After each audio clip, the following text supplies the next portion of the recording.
Good on everyone.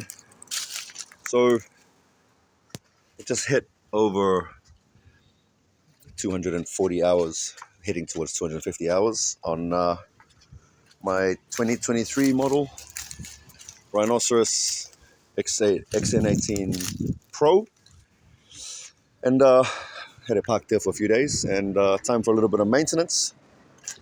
I've already done the basic stuff, so just checked, cleaned, and greased everything. All the grease nipples all over the place, and there's a bunch of them. Let's count them quickly. 1, 2, 3, 4, 5, 6, 7, 8, 9, 10. There's another one in there somewhere. 11, 12, 13, 14, 15, 16, 17, 18. Under there, 19.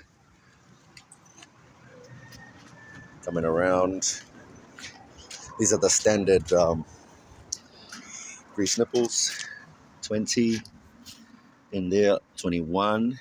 And then there's one you might not know about, but you can see here, you can see that hydraulic ram runs that way, right? So this is greasing this end. This is also partially greasing it, revolving gear. But then down here, this has a plug in it. Usually I've removed it, but in there, can't see it right now, or maybe you can.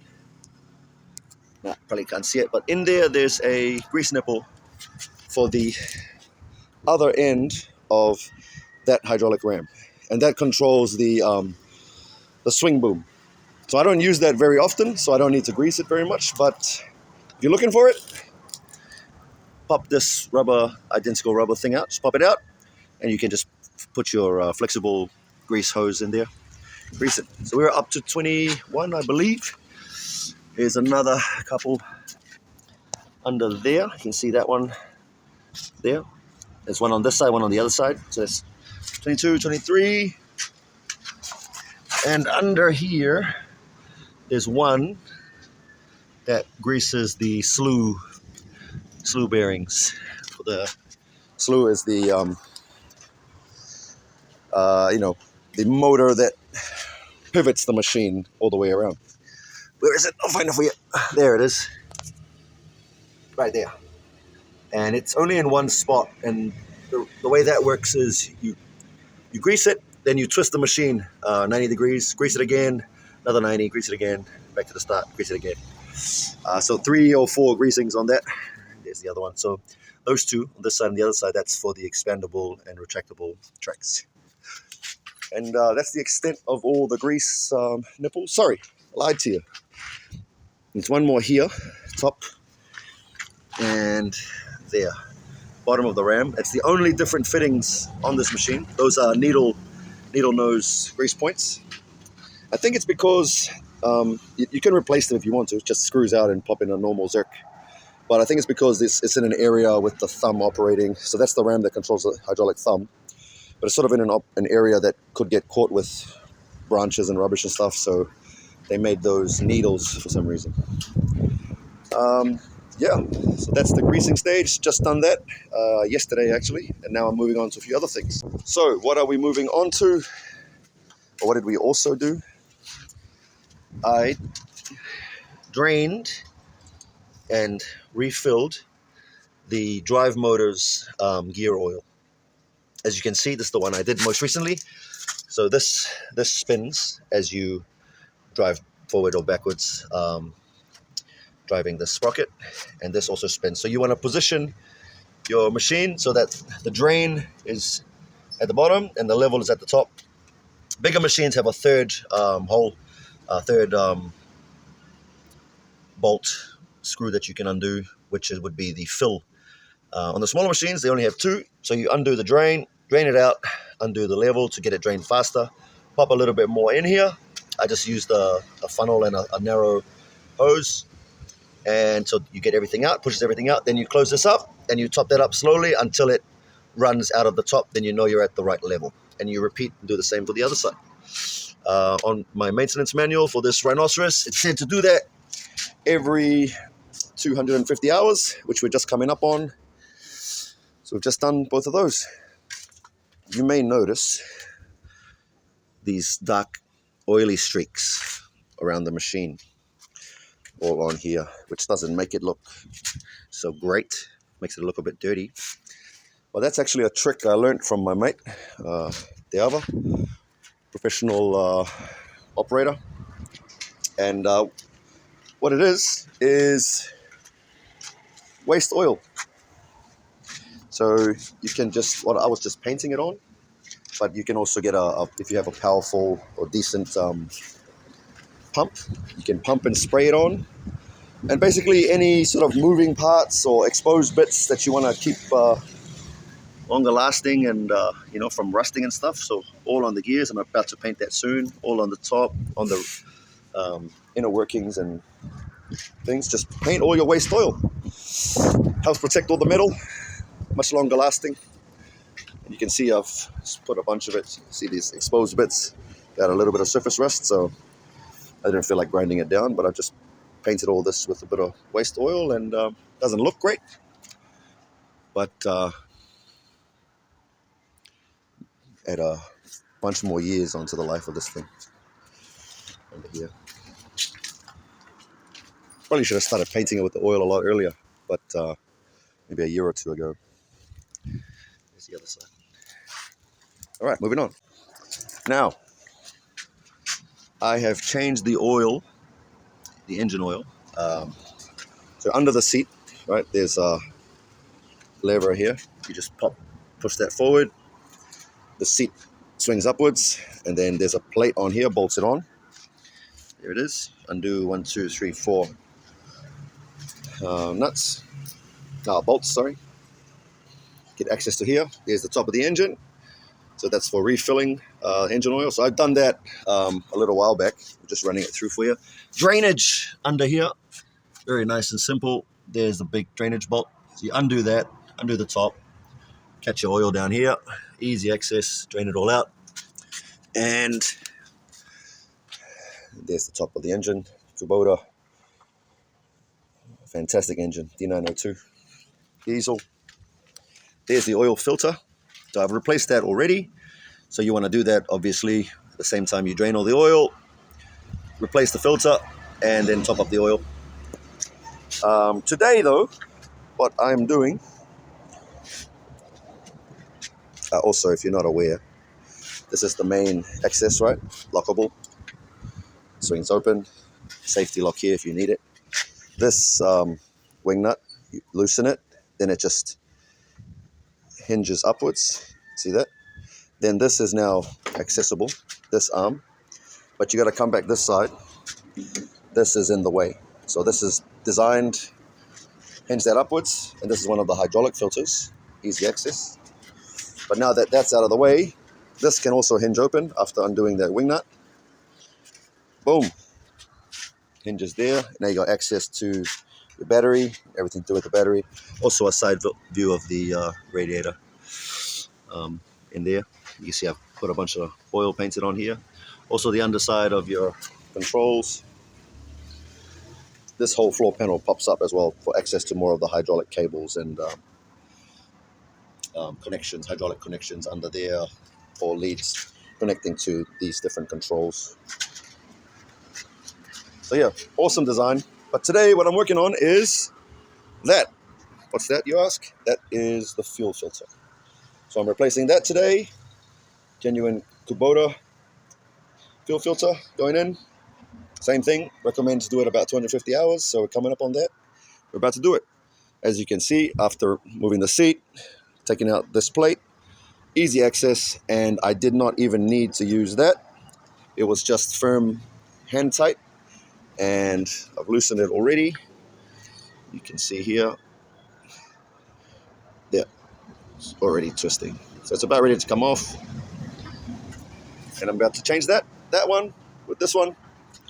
When you're doing it, one more thing, you should also check your fuel water separator, and that's a simple thing. So this red ring, you can see the bottom, there's a red color. The red ring indicates if you got water in there or not. So if that red ring is floating upwards anywhere around here, or floating anywhere, it's floating because it's floating on the water. If it's not floating, if it's sitting at the bottom, you know that there's no water in there or bugger all, and you're fine. So I don't need to do anything with this. That's all good. Only need to drain it if that red ring was floating, indicating water. All good. So not going to have to touch that one. Just going to change that over. Sweet. All right, fuel filter's off. It's the last twist. There we go. We're out. Emptied it in there. Mix it up with my paint on waste fuel mix. Get it a little bit. The diesel will help it sort of flow a little bit better. If you were going to put it in, here's a tip for you. If you were going to try and spray waste oil on your workings of your machine, so, you know, give it a bit of longevity with a pump sprayer, then you don't want to add diesel to your mix, because diesel will corrode the plastic hoses in your pump sprayer. But straight oil is all good, long as your pump is strong enough to pump, you know, sort of that thick oil and gunk. So yeah, I made that mistake. I put oil in my earlier mix and it corroded my cheap pump. Leave that there. There it is, nice and simple. Screw on cap. Here's the new one. Kubota. And this was sent, was supplied with the machine. 2 full sets of everything, of all the filters I need. Air, fuel, oil. There you go. Brand new. Fuel filter. Boom. I'm going to take this off.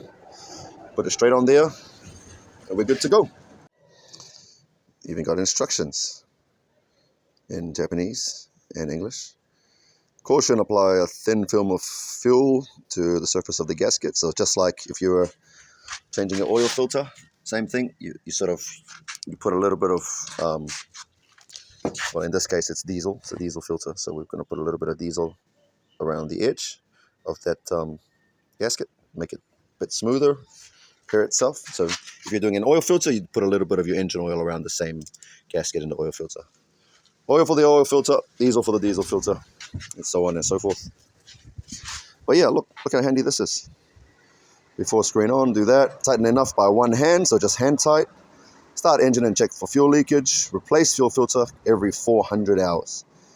So yeah, it says 250 on my manual, so I'll probably follow that. But being a very high quality Rhinoceros machine with Kubota running gear, they probably underestimate when you got to do it. So this is probably a high estimate, 400. They tell me 250. So anywhere in between, I reckon would be all right. It's a bit of common sense. But yeah, pretty simple maintenance, just for you. Oil, fuel, water separator. Here's your oil filter, air filter, and that's just a clip-on. You pop it out and have a look in there. I have not had to do hydraulic yet. That's a much longer time span, they say, before I have to do that. That's over 500 hours to check it, and even to drain the hydraulic out. They say 1,000 hours on the manual. And I know some of the Chinese cheap machines, you know, you have so much shit and gunk in all the fluids when you get them. This is not one of those. This thing comes with high quality everything already in there. Fuel, oil, hydraulic. So it's ready to work straight out of the box, or the crate or container or whatever you got, ready to rock. I have topped up my hydraulic oil since owning this, but I have not drained or replaced it. Everything is hunky-dory. As you can see, guys, very simple. Rhino Pro XN18. Maintenance day. Let's go. PS, everything you need for all the maintenance they do provide in the tools box. Use a bunch of those. Also have my handy little ratchet set. 18 volt, just to make things a bit easier. But yeah, maintenance day. Pretty simple, guys. Cheers. And here's what that looks like, guys. Bit of waste oil mix. old paintbrush, and I paint this everywhere, especially moving parts or exposed areas. So look at that. You know, like I said, doesn't look great, but do this before you start getting rust on all your joints. It's a good idea. I also add it to all those exposed hydraulic screw connections. It's all galvanized connections and steel, but you know, those are the things that expose a lot of the time and do a bit of work. I do not put them on any of the grease points. Oil and grease, not a good mix, but anything else, even exposed bolts, all of that, easy. Protect your machine. It's a bit of a conundrum. You know, you want your machine to be nice and fresh and clean. So it doesn't have to stay like this. I'm probably not going to wash it today, but you can paint it on, let the oil sort of soak in for a day or so, and then you can water blast it, right? It'll get off a bit of dirt, but the oil will have seeped into the metal parts that you painted. But yeah, guys, don't throw away your waste oil once you change your engine oil on your truck or the old 2003 Toyota or on your machine. Repurpose your waste oil, fellas and ladies. Lots of lady operators out there. Tips and tricks. Here we go. I missed that one. Look at that. Didn't have that one covered. And I'm even going to paint oil all over the sprocket and the roller on the front there. All of those ones. Anywhere that gets dirty, you know, you might be exposed to salt and whatnot. Just whack it on there, guys. Whack it on every. Places like this, it is better with the spray gun because you can sort of spray it in there, but this also gets the job done. Cheers, guys. Hope that was helpful.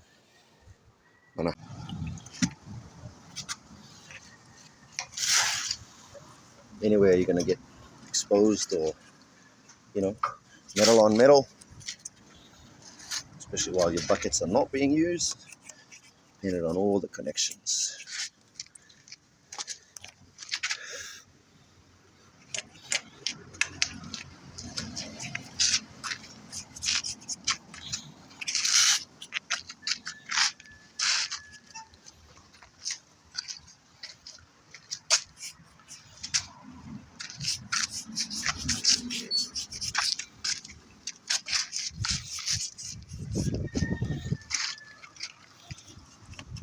Even anywhere where you think water is going to sit and collect, maybe.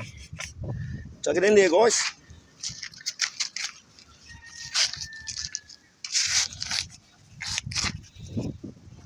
Awesome.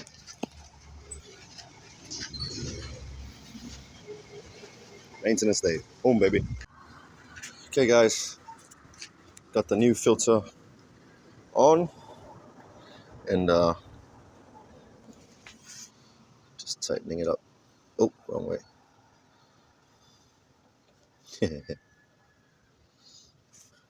Righty tighty, lefty loosey, guys. Tightening it up. One hand. So that's firmly one hand.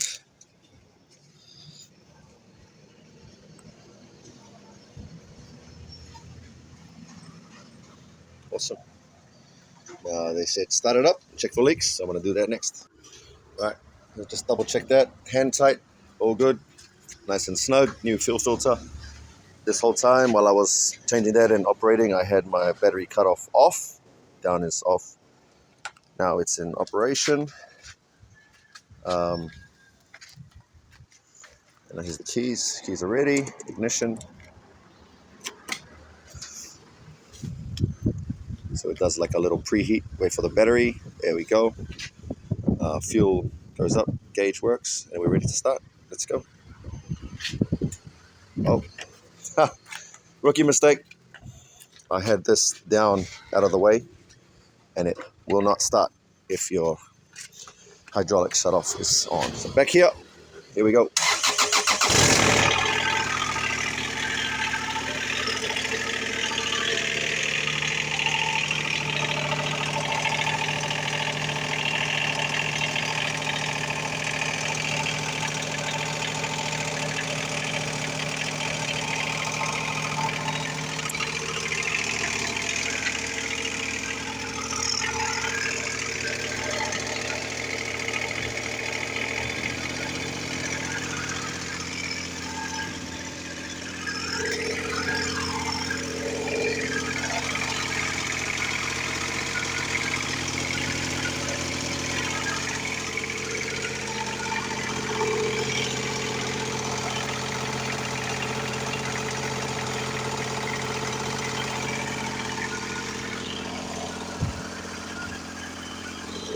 All good.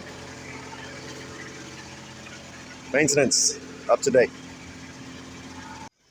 Plate is back on. Here's the bolts.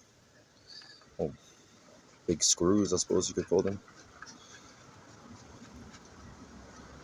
Finger tight. And go across diagonal.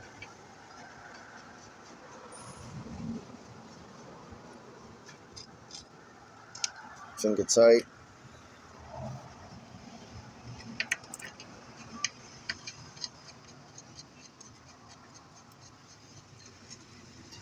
There's also, you might have noticed, there's also these wing nuts, but that's just a smaller inspection plate if you just want to check things. That's right above the, what is it? It's the coolant radiator, top of the radiator cap. It's right above there, but you can also see the top of the engine. I suppose you could refill the engine oil from there with a hose or a funnel if you had one, but much easier to just remove all these three and get bigger access. All right, that's finger tight. Trust the old towel. Let that run away. And with trusty Ozito, tighten this up a little bit. Not too much. You can see I just painted those under there, all of that with a bit of oil. That'll do.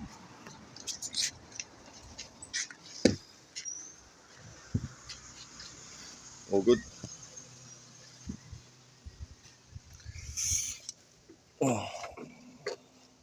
Sweet. Swings down and clicks into place, right? That's the release, so that clicks into place. So now it's solid. It's all good.